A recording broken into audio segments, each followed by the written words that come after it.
अन्य समाचार की बात करिए तो वेरावळना नावद्रा गामे पोलीसना दरोड़ा वाड़ी विस्ताરના રહેણાંક મકાનમાં તપાસ કરવામાં આવી। મકાનમાંથી 33 જેટલા ગેસના સિલિન્ડર મળ્યા છે તો ગેરકાયદેસર રીતે વેચાણને લઈને કાર્યવાહી શરૂ કરવામાં આવી। પ્રભાસ પાટણ પોલીસે સિલિન્ડર્સ જપ્ત કરીને કાર્યવાહી આરંભી છે। તો નાવદ્રા ગામે પોલીસ દ્વારા દરોડા પાડવામાં આવ્યા છે જેમાં ગેસ સિલિન્ડર મળી આવ્યા છે। વાડી વિસ્તારના રહેણાંક મકાનમાં तपास करवामां आवी। मकानमांथी 33 जेटला गैसना सिलिंडर मळ्या।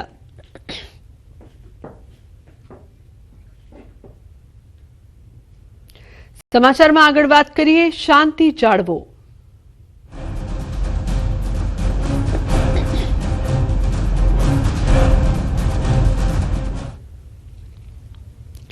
બનાસકાંઠા જિલ્લાના ઓગણમાં બબાલ ઉણ ગામે જૂથ અથડામણમાં પોલીસ પર પથ્થરમારો કર્યો।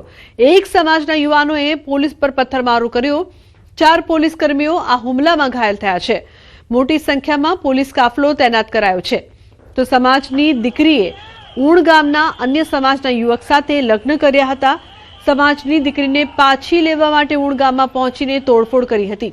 દીકરી પાછી લેવા ગયેલા લોકોએ अन्य समाजना घर पर पण पत्थरमारो कर्यो हतो। उल्लेखनीय छे के 35 થી 40 हुमलाखोरोनी अटकायत करवामां आवी छे। आ समग्र घटना एक समाजना लोकोए घर अने गाडीमां तोड़फोड़ करी हती। दीकरीने पाछी परत लावो तेवी वातनी साथे तोड़फोड़ करवामां आवी। चौधरी समाज अने रबारियानो झगड़ो छे, एमनी दीकरी जती रही छे એટલે આ લોકોએ સીધો आईन पत्थर मारो चालू कर दीधो अमरा घर पर। हूँ दरबार छू, अमरा पटेल ने रबारिया शू लेवा देवा। एनी जगह सीधा अमरी घर पर पत्थर मारो कर्यो, मारी गाड़ी फोड़ी नाखी, मारा मोटा भाई माथू फोड़ी नाख्यु छे। बराबर। अने आ जो तमे हाल मारा घरनी अंदर नरवा पत्थर ज पड्या छे। चौधरी समाज, देसाई समाज अने उण गामना आगेवानो भेगा मळीने आना रस्ता काढवा माटे एनी मीटिंग थवी जोईए, चर्चा थवी जोईए। एवो समय अत्यारे हतो नहीं। अमे सौने विनंती करी के भाई अमने 1-2 दिवसनो समय आपो अने ए रीते आ टोळा माटे समजाईने अमे बहार लाव्या था। पाछळथी कोई एवो कोकरी चाळो थयो होय एना लीधे उश्केराया लोके कई कर्युं छे। तो आ समग्र मामले बनासकांठाना आईजी परीक्षित राठौड़े जणाव्युं के टोळाए पोलीस साथे संघर्ष करता बळप्रयोग करवो पड्यो छे। 35 થી 40 हुमलाखोरोनी अटकायत कराई छे। થોડું જે આક્રમક હતું અને એને કારણે સમજાવટને બાદ પણ એમની જીત પર રહ્યા હતા અને એમણે જ્યારે પોલીસ પર પથ્થરમારો કર્યો ત્યારબાદ પોલીસે બળ વાપર્યું છે। 4 જેટલા પોલીસ કર્મીને નાની મોટી ઈજાઓ થઈ છે। ટીયર ગેસ છોડ્યા છે, બળ વાપર્યું છે એટલે ટીયર ગેસ છોડ્યા છે, પણ એક્ઝેક્ટલી આંકડો અત્યારે નહીં કહી શકાય। 35 થી 40 માણસોને અત્યારે ડિટેન કર્યા છે અને એમની સામે કાર્યવાહી શરૂ કરી છે। तो वाव थरादना ऊन गाममां थयेली बबाल मामले अपील करवामां आवी रही छे। रबारी समाजना आगेवान ठाकरशी रबारीनी अपील। चौधरी समाज शांत अने बिलकुल संस्कारी समाज। क्यारे चौधरी रबारी समाज अलग थवानुं नथी। बंने समाजना लोकोए भाईचाराथी रहेवानुं छे। 5-6 लोकोना बद इरादाथी हुमलानुं कावतरुं छे। जेमणे बद इरादो राख्यो तेमने भगवान सद्बुद्धि आपे। ठाकरशी रबारीए समाजना युवकोने अपील करी छे तो युवानो उश्केराईने शांति दौड़वानो प्रयास न करे। समाजना वडीलो जे निर्णय ले ते मान्य राखवा अपील करवामां आवी। गुजरातनी शांति दौड़वानो कोईए प्रयास करवो नहीं। आ रबारी समाज पर नहीं परंतु ऊन गाम पर हुमलो छे। चौधरी समाज बिल्कुल संस्कारी અને શાંત સમાજ છે। આ ચૌધરી સમાજને રબારી સમાજને ઉશ્કેરવાનું કામ 5-6 જણાએ કર્યું છે। એ લોકોને મહેરબાની કરીને ભગવાન સદબુદ્ધિ આપે। गुजरातनी शांति दौड़वानुं इरादापूर्वक जेणे आ सम्मेलन बोलाव्युं छे ए बद इरादाथी बोलाव्युं छे। नहींतर लीडर ने सेनापति एवो जो सम्मेलन बोलावे तो क्यांय उश्केराट न थाय। आ लोकोए बद इरादाथी चौधरी समाजने बदनाम करवा अमुक लोको चौधरी समाजना मात्र 5 माणसोए चौधरी समाजने रबारी समाज हाम हमे केम आवे एनो प्लान कर्यो तो बिचारा આગેવાનો કરકરતા હતા। પડદા પાછળ આગેવાનો મઠ ભાગ્યા નહીં તો ચૌધરી સમાજના આગેવાનો ઉપર હુમલો થવાની તૈયારી હતી। યુવાનો આક્રમક હતા। એ 5 જણાએ પ્રી પ્લાનથી કાવતરું કર્યું છે। આ રબારી સમાજ ઉપર હુમલો નથી, ઊણ ગામની સર્વ સમાજ ઉપર હુમલો કર્યો છે। આ 5 લોકોના કહેવાથી ચૌધરી સમાજના યુવાનો બિચારા ભોળાઈ આવેશમાં આવી ગયા। જે લોકોએ કર્યું છે ને ભગવાન માફ નહીં કરે। तो रबारी समाजना आगेवान ठाकरशी रबारीनी अपील छे तमाम लोकोने शांति राखवा माटे तेओ अपील करी रह्या छे। ઠાકરસિંહ રબારીએ સમાજના યુવકોને અપીલ કરી છે કે શાંતિ જાળવો અને 5-6 લોકો જે બદ ઇરાદાથી કામ કર્યા છે તેનો મતલબ એ નથી કે સમાજમાં કોઈ પણ જાતની કહી શકાય કે વેર ભાવના છે. ઊન ગામમાં થયેલી બબાલ મામલે તેમણે અપીલ કરી છે. બંને સમાજના લોકોને ભાઈચારાથી રહેવાનું તેમણે અનુવાદન કર્યું છે. 5-6 લોકો બદ ઇરાદાથી આ કાવતરું કરી રહ્યા છે તેવું પણ તેમણે કહ્યું છે. તો રબારી સમાજના આગેવાન ઠાકરસિંહ રબારીની અપીલ. ઠાકરસિંહ રબારીએ સમાજના યુવકોને અપીલ કરી છે. ઉલ્લેખનીય છે કે એમણે કહ્યું છે કે તમામ લોકો શાંતિથી રહે, યુવાનો ઉશ્કેરાઈને શાંતિ દોડવાનો પ્રયાસ ન કરે. ઊન ગામમાં જે પ્રકારથી બબાલ થઈ હતી તે મામલે તેમણે અપીલ કરી છે. સમાજના વડીલો જે પણ નિર્ણય લે તે માન્ય રાખવા માટે પણ તેમણે અપીલ કરી છે. કેટલાક લોકો શાંતિ દોડવાનો પ્રયાસ કરી રહ્યા છે. બંને સમાજ છે તે શાંતિથી આ મામલાનો અંત લાવે તેવું પણ તેમણે કહ્યું છે. આ સમગ્ર ઘટનામાં 4 પોલીસ કર્મીઓ ઘાયલ પણ થયા છે. ઉલ્લેખનીય છે કે 35 થી 40 હુમલાખોરોની અટકાયત કરવામાં આવી છે. તો એક સમાજના લોકોએ ઘર અને ગાડીમાં તોડફોડ કરી હતી. એક્સક્લુઝિવ દ્રશ્યો અત્યારે આપ ટીવી સ્ક્રીન પર જોઈ રહ્યા છો. કઈ રીતે આ હુમલો કરવામાં આવ્યો. દીકરીએ અન્ય સમાજના યુવક સાથે લગ્ન કરતા કેટલાક લોકો છે તે ગામમાં પહોંચ્યા હતા, તોડફોડ કરી હતી. અન્ય સમાજના લોકો પર પણ હુમલો કર્યો. એટલું જ નહીં પરંતુ ઊણ ગામે જૂથ અથડામણમાં જ્યારે પોલીસ આવી ત્યારે પોલીસ પર પણ પથ્થરમારો કરવામાં આવ્યો. આ પથ્થરમારામાં 4 પોલીસ કર્મીઓ ઘાયલ થયા છે.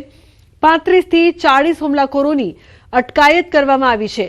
એક સમાજના લોકોએ ઘર અને ગાડીમાં તોડફોડ કરી હતી.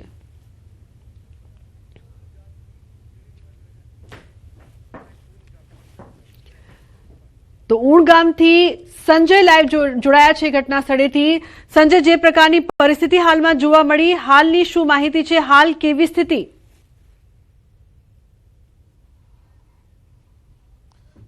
બિલકુલ લુબના બનાસકાંઠાના ઓગળનું ઊન ગામ છે અને હાલ હું એ ઊન ગામના સીધા દ્રશ્ય આપને બતાવીશ કે ગઈકાલની જે ઘટના બની હતી, 2 સમાજના વચ્ચે જે જૂથ અથડામણની જે ઘટના બની હતી અને તેમાં જે પથરાવની ઘટના બની હતી, મોટી સંખ્યામાં એક સમાજના લોકો જે છે તે ગામ પર પહોંચ્યા હતા અને ગામમાં જે તે પથરાવ કર્યો હતો. અત્યારે જે પથરાવની ઘટના બની ત્યારબાદ મોટી સંખ્યામાં પોલીસનો કાફલો જે છે તે અહીંયા ગામમાં તૈનાત કરી દેવાયો હતો. અત્યારે પણ અલગ અલગ જગ્યાએ જે છે તે પોલીસ ના જવાનો જે છે તે તૈનાત કરવામાં આવ્યા છે. આપ જે દ્રશ્ય પણ જોઈ શકો છો કે જે પથરાવની અને પથ્થરમારાની જે ઘટના બની હતી, હજુ પણ જે તે ઘરો જે છે તેઓની આસપાસ જે પથ્થર જે છે પડેલા નજરે પડી રહ્યા છે અને જે ભારેલા આગની જેવી પરિસ્થિતિ જે ગઈકાલે હતી અને અત્યારે પણ પરિસ્થિતિ જો કે નિયંત્રણ હેઠળ છે. પોલીસ જે છે તે સમગ્ર જે ઘટના બની હતી, પથરાવની જે ઘટના બની હતી અને પરિસ્થિતિ પર કાબુ મેળવ્યો હતો. અત્યારે મોટી સંખ્યામાં ગ્રામજનો જે છે તેઓ પણ અહીંયા આપણી સાથે છે અને તેઓ પાસેથી પણ જાણીશું કે જે પ્રકારની જે આ ઘટના બની હતી અને જે જૂથ અથડામણની ઘટના બની હતી ત્યારે અત્યારે શું ઘટના હતી અને અત્યારે શું સ્થિતિ છે. સરપંચ આપણી સાથે છે, શું કહેશો? જી, ઊણ ગામની અંદર જે ઓગળ તાલુકાનું ઊણ ગામ આવેલું છે, રૂની ગામની અંદર ચૌધરી સમાજ ભેગો થયો હતો અને ચૌધરી સમાજ ભેગો થઈ અને અમારા ગામ ઉપર હુમલો કર્યો અને પોલીસ ઉપર હુમલો કર્યો. પછી પોલીસે તેમને કાબૂમાં લીધા. અત્યારે સ્થિતિ બહુ શાંત છે. એટલે ગામમાં અત્યારે વાતાવરણ શાંત છે અને પોલીસ SRP ઉતારેલી છે. એટલે અમારા ગામમાં કોઈ અત્યારે માથાકૂટ જેવું નથી. ગઈકાલે કેટલા વાગે આ ઘટના બની હતી અને કેટલું ટોળું? 12:30 થી ચાલુ થયા હતા તે 4-5 વાગ્યા સુધી બહુ આખા ગામને ઘેરી લીધું હતું ચૌધરી સમાજે અને ગામની અંદર બહુ નુકસાન કર્યું છે અને ગામના લોકોના અને અમારા દેસાઈવાસમાં પથ્થર અને છોકરાઓને ખૂબ વાગ્યો છે. અને એક અમારા ગામની અંદર દરબાર છે હિન્દુભા, તેમના ઘર ઉપર પણ હુમલો કર્યો હતો જે ચૌધરી સમાજને. અને રેખાબેન છે એ ઉશ્કેરજનક ભાષણ કરતા હતા. એટલે અસામાજિક તત્વો જે ઊભા થઈ અને ગામ ઉપર હુમલો કરવામાં વારંવાર હુમલો કરતા પોલીસ મનાવતી પણ છતાંય માનતા નહોતા. એટલે પોલીસે એમને પછી કાબુમાં મેળવી લીધો. એટલે પોલીસનો ખૂબ ખૂબ આભાર. બિલકુલ અન્ય ગ્રામજનો છે તેઓ પાસેથી પણ જાણીશું. શું કહેશો આ જે તમારા અહીંયા જે ઘર ઉપર જે પથરાવની ઘટના બની હતી, શું? હેલો, પથ્થરમારો જે થયો હતો, પથ્થર મારશો મારા ઘર ઉપર હું ગામમાં નેહડામાં તો અમે ડોસીનો ઘરે હતા. અમે મોઢ બારીને હેર્યા અને માતા આવી ગયા. એટલે આ બધું અમને ખૂબ પેલું કરી નાખ્યું. એટલે તમારે ખૂબ આમાં આભાર જ માગવાનું છે ભયા. હા સાહેબ, અમને પથ્થરમાર કર્યો એટલે અમારે થોડોક વાજ્યું એટલે અમને અમારા નેવા ફોડી નાખ્યો અને આ બધું કર્યું. અમને કોઈ જાણ નથી, અમે સંત્યા નથી, અમે સોનામાં અમારા ઘરે બેઠા હતો અને આ ચેડીથી પથ્થર મારા ચાલુ છે. બિલકુલ લુબના જે છે તે ગઈકાલે એકાએક જે છે તે પથ્થરમારાની જે ઘટના બની હતી, જોકે ગામના લોકો જે છે તે જે ભયમાં મુકાયા હતા, પરંતુ જે ઘટના બની અને ત્યારબાદ પોલીસ ઘટના સ્થળે પહોંચી હતી અને આ ઘટનામાં પોલીસના પણ કેટલાક જે જવાનો જે છે તેઓને પણ ઈજા પહોંચી હતી અને હાલ જે છે તે પરિસ્થિતિ ગામમાં છે નિયંત્રણ હેઠળ છે. પોલીસનો બંદોબસ્ત જે છે તે અલગ અલગ જગ્યાએ જે છે તે તૈનાત કરવામાં આવ્યો છે અને હાલ પરિસ્થિતિ જે છે તે શાંત અહીંયા ગામમાં જોવા મળી રહી છે. જી